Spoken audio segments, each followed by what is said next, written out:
Os 49 processos de gerenciamento de projetos, eles ocorrem durante a vida útil do projeto. Nós já sabemos que projetos são temporários, são finitos. Então, esses processos rodam dentro de um elemento maior. E esse elemento maior é justamente o ciclo de vida de um projeto. Todo projeto, por ser finito, naturalmente tem o seu ciclo de vida, maior ou menor. Alguns projetos têm ciclo de vida em semanas, alguns projetos têm ciclo de vida em meses, outros até em décadas, dependendo da indústria em questão. O que importa para a gente aqui é distinguir o que é o que, ou seja, dentro do ciclo de vida é que acontecem os processos. É importante a gente entender essa distinção, porque muitas pessoas se confundem, muitos alunos se confundem com processos versus ciclo de vida. E esse desenho é bem claro, a diferença entre eles. O ciclo de vida, que é em vermelho, bem na tinta mais grossa aí, ele comporta, ele compõe os processos. Então, traduzindo, os processos de gerenciamento de projetos, que nós sabemos são 49, eles giram dentro do ciclo de vida. O ciclo de vida, portanto, é a soma das fases de um projeto. É claro que dependendo do ramo de atividade do negócio, do projeto, vão haver nomes, né, para essas fases. Fase de encerramento, fase de conclusão, ou até nomes mais técnicos, que são muito específicos dos setores. Não cabe aqui a gente ficar levantando isso. Mas é óbvio que o ciclo de vida, ele prova a execução do projeto, até o final, que é o encerramento do mesmo. A soma das fases de um projeto perfazem o ciclo de vida dele.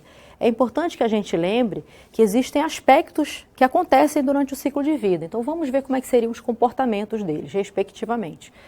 Quantidade de pessoas, né? A necessidade de recursos humanos. Como é que funciona? Como é que você acha que funciona o comportamento de recursos humanos no projeto em termos quantitativos? A equipe de um projeto começa grande, começa com 10 e termina com 10? Ou ela começa com 100 e termina com 50? Como é que é o funcionamento desse parâmetro?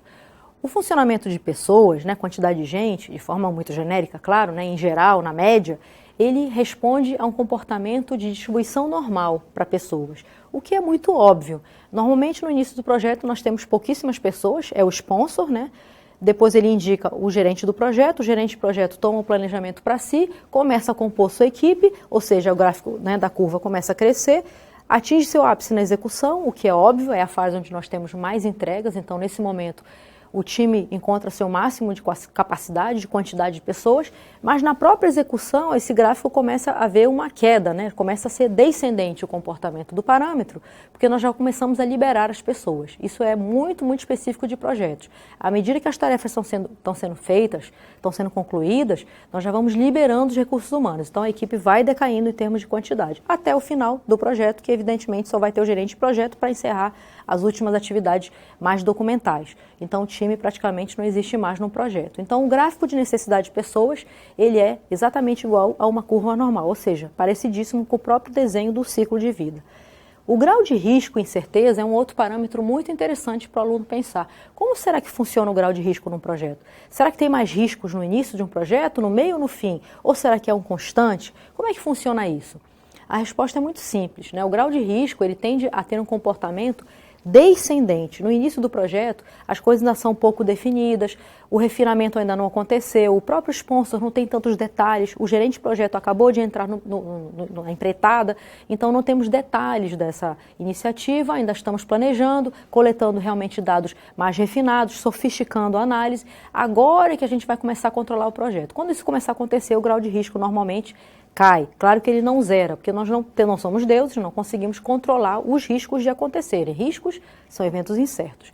Então, o grau de risco e o grau de incerteza tendem a ter um comportamento descendente. São altos no início do projeto e vão caindo à medida que o projeto está sendo entregue, o que é óbvio, né? Nós estamos, portanto, controlando o projeto, o grau de risco vai ter que cair.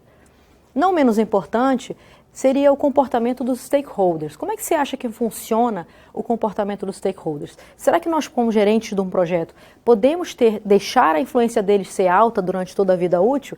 Evidentemente que não. Não podemos, como gestores do projeto ou como atuantes da equipe, ficarmos à mercê dos pedidos de um cliente. Sabemos que isso é uma coisa quase diária, então temos que tomar muito cuidado com o grau de influência desses stakeholders na realidade, no dia a dia das entregas do projeto.